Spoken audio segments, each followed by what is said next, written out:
Magandang araw mga kababayan. Kumusta po kayo? Sana po ay nasa mabuting kalagayan kayo at habang tayo po ay nagsusubaybay sa patuloy na mga pangyayari sa ating bayan, kailangan po nating magkaroon ng malinaw na pag-unawa upang makapagbuo tayo ng tuloy-tuloy na paninindigan at nang sa ganun makapagbigay po tayo ng ating sariling mga desisyon. May kaugnayan po sa mga nagaganap sa ating bansa. Kahapon po, late in the afternoon, in-announce na nasampahan na ng kaso si Ginoong Saldico. At iba pa, sa Sandigan Bayan yata, ombudsman itong nagmaniobra upang by Monday, expectedly, ay iparush up nila daw ang warrant of arrest laban kay Ginoong Saldico. Subalit ang totoong mga mastermind sa likod ni Ginoong Saldico ay hindi po naisama sa pagsasampa ng kaso. Kagaya po ni Martin Romualdez at ni Bongbong Marcos Jr. Hindi rin po naisama ang iba pang mga sindikato sa likod ng pandarambong na ito na ginagawa ng gobyerno ni Marcos at Romualdez. Kagaya ng Gang of 6+4 ng mga kongresista na nandyan lang po sa House of Representatives at yung iba ay nagpapatay malisya lamang. Itong mga naging kasabwat sa sindikato kung paano ginawa po ang malawakang mga budget insertions, realignment, and program appropriations na lahat po pinagmulan ng malawakang pandarambong sa kaban ng bayan. So, malinaw na dapat nang ilabas lahat ni Ginoong Saldico ang kanyang mga nalalaman at hindi po papayagan na siya lamang ang magiging sangkalan sa mga malaking krimen na ito. Nakita natin ang pattern kung paano gamitin po ang taktika ng scapegoat, diversion and deflection, and shifting the blame. Matapos na nag-failure po yung pagsisisi o paninisi nila kay Pangulong Duterte at sa Duterte administration, hindi ito kumagat sa public opinion, pumunta sila sa scapegoat. At ang scapegoat ngayon, si Saldico, si Pangandaman, si Bersamin. Sila lang ang gumawa nito without the knowledge of the President, which is highly unbelievable. Yang teorya na yan ay teorya na pinalutang ni Ping Lacson.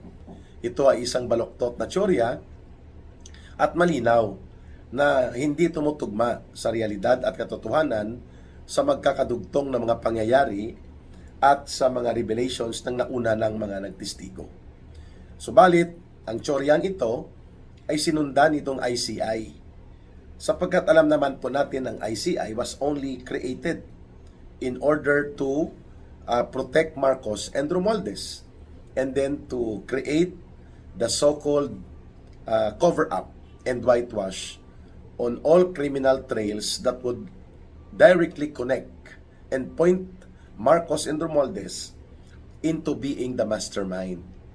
But the real epicenter, ang pinakasentro ng pinagmulan kung bakit sumambulat, lumawak at lumalim po itong malawakang korupsyon hindi lamang sa flood control projects, kundi sa halos lahat ng mga infrastructure projects pinagkukutungan nila Marcos at Romualdez ay dahil po sa Malacanang mismo kay Marcos nanggagaling ang otoridad upang gawin po ang utos tungkol sa mga budget insertions na ito.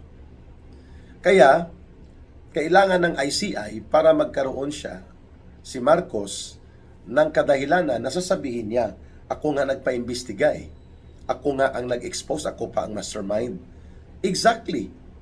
That is called a cover-up and stonewall defense na maglalagay ka ng kunwari ay bakod upang dito ka sila lang doon. Pero actually, sa likod noon, ikaw ang pasimuno. Ikaw ang nagbigay ng imprimatur. Ikaw ang nagbigay ng pahintulot using your presidential authority. Kasi hindi naman gagawin ni Pangandaman at nila Bersamin ang anumang mga pagpapalusot nang hindi po ito kukumpormihan at aprobahan ni Marcos.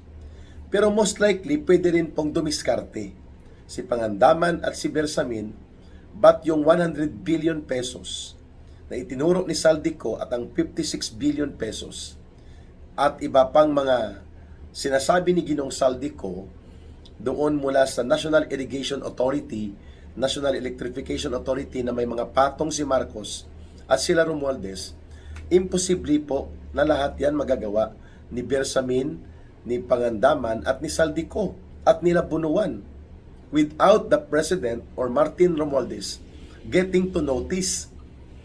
Mga kababayan, hindi man yan pwede na hindi nila mapansin dahil bubukol po yun.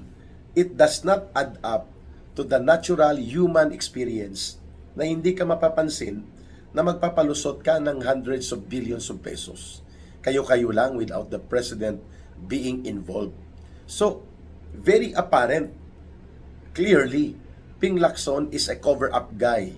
Siya po ay operator ni Marcos at ni Romualdez. Walang duda yon.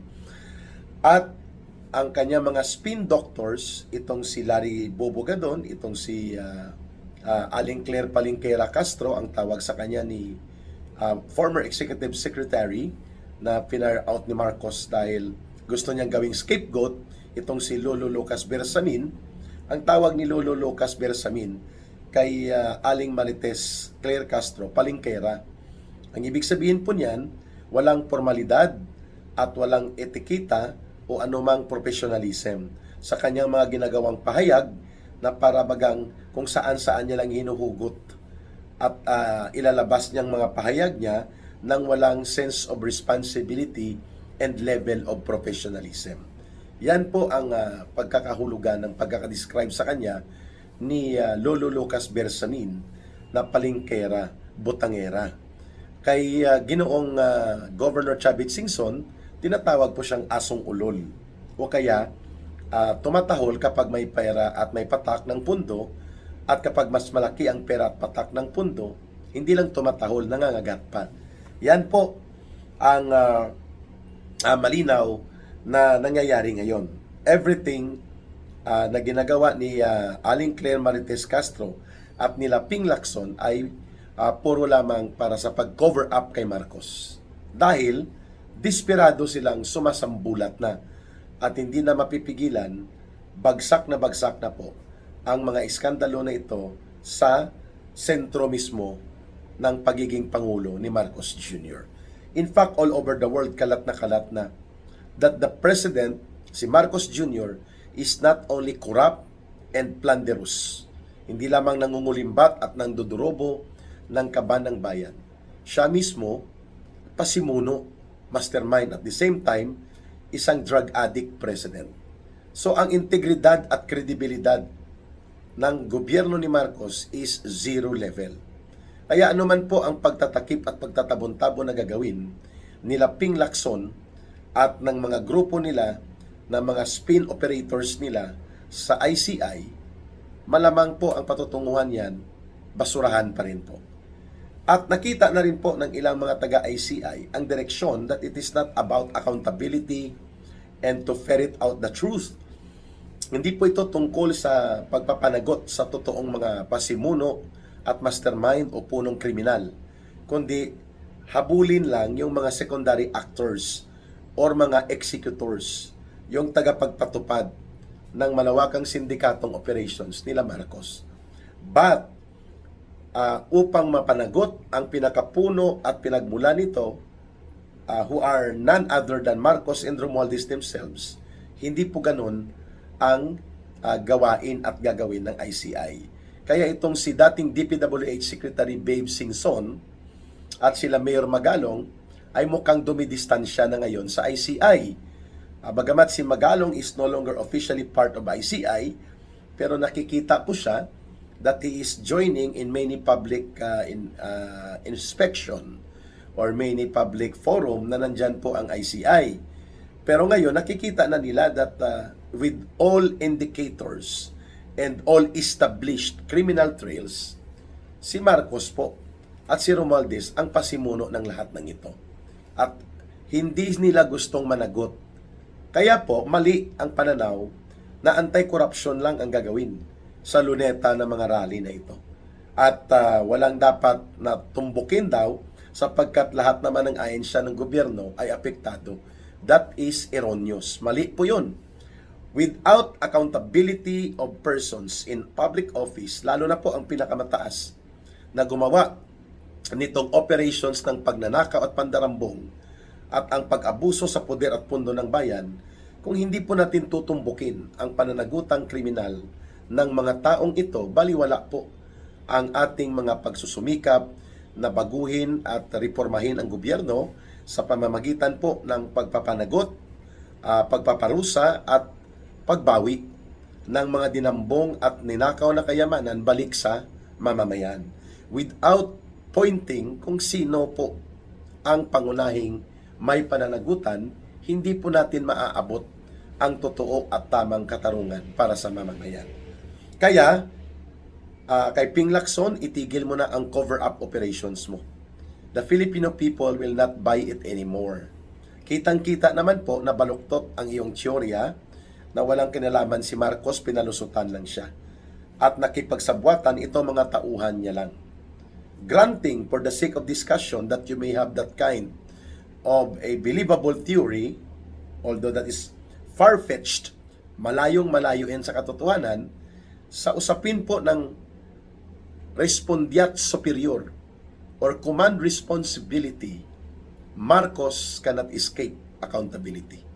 Siya ang pumipirma ng budget, siya po ang gumagawa nito para maging batas, siya po ang nagpapatupad ng mga projects na ito that even the DPWH and the DBM admitted on record sa House of Representatives 3 weeks ago nang mag-testify sila doon during deliberation of the Budget 2026 that Marcos Jr. himself ay nag-aproba na papunduhan, i-implement at i-execute ang 4,000 flood control projects. How can it be done by Bersamin, by Pangandaman in Bunuan without Marcos giving the authority na i-charge doon sa unprogrammed appropriations at ipatupad ang projects from 2023, 2024, 2025 amounting to more than 400 billion pesos in flood control projects and many unprogrammed appropriations na nagkakahalaga ng mahigit 1 trilyon. Si Marcos po ang nag-aaproba upang maparelease ito. Only a recommending approval ang nanggagaling sa DBM Secretariat. So clearly, it's all on Marcos, Ping Lacson. Huwag mo nang bulahin at lokohin ang taong bayan. Enough of all the lies. Marcos must resign. And kasama si Romualdez, dapat sila ang kakasuhan. Sila ang mananagot at sila ang dapat maparusahan, mapakulong at babawian ng bilyon-bilyon na pera na ninakaw sa pundo at kaba ng mamamayan. Yan ang daloy ng tamang panawagan. There can never be accountability and transparency without pointing to the responsible persons, to the top level and central figures who are indeed the real mastermind. It's none other than Marcos. Yan po ang ating pag-uusapan kung bakit kapos po itong mga panawagan ng ilang malalaking sektor like ang Simbahan Katolika sa November 30 dyan sa Luneta na hindi nila tutumbukin ang involvement ng mga persona na nasa sentro po ng pinakakriminal na paglulunsad ng operasyong malawakang pandarambong, and they are none other than Marcos and Romualdez. At yan ang ipatuloy na pagsisigawan at ipaninindigan ng taong bayan na dapat managot si Marcos Jr. at si Martin Romualdez. Kaya, Saldico, lumabas ka na po, Ginoong Saldico, ng lahat-lahat ng mga hawak mong ebidensya before it would be too late on you. Kasi alam natin ang kapasidad nila na gumawa ng masama upang patahimikin o kaya mawala ang sinumang balakid sa patuloy nilang pagkapit-tuko sa poder upang magpapatuloy ang kanilang pagsipsip at paghuthot ng dinodurubo at dinadarambong nila na pundo ng bayan at inaabusong poder at kapangyarihan sa gobyerno. they are capable of doing evil. Ginoong saldi ko. Kay Lolo Lucas Bersamin at kay Ma'am Amina Pangandaman, ma'am, huwag ka na mag-alangan. Isiwalat nyo na po ang lahat because your necks are on the chopping board. Yung liig po ninyo nakasalang sa chopping board nitong kulukoy at adiktos na gobyerno ni Marcos at ng kanyang pinsang numero 1 arkitekto sa pagpapatupad ng malawakang pandurubo at pangungurakot sa kaban ng bayan. Maraming salamat. Abangan nyo po mga anunsyo ni Ka Eric at ng iba pang grupo na magsasagawa din po ng mga kaakibat na kilos protesta at panawagan ng paninindigan ng mamamayan sa darating po na mga susunod na araw. At ipapaliwanag natin on the streets, the parliament of the streets will now become the voice and forum for the people to call on Marcos to resign. And let the change in government leadership begin for the reform and transformation ng ating buong bansa at maibangon ang ating dangal at ang kalagayan ng ating ekonomiya at buong kabuhayan ng buong lipunang Pilipino. Mabuhay po ang sambayanang Pilipino. Mahalin natin ang bansang Pilipinas. Walang ibang magmamahal nito kundi tayo ring mga Pilipino. At sa gustong sumuporta po kay Ka Eric sa Bangon Sambayanan Movement, ang gamit po nating numbers 0916-308-7710. 0916-308-7710. Yan na rin po ang ating GCash line of support and coordination. You can contact that kay Langging or Rohilda Celis po. Para sa Diyos at sa Pilipinas nating mahal, may God bless everyone and may Allah will be with those who are Muslim brothers and sisters. Bye for now. Maraming salamat. Mabuhay ang sambayanang Pilipino.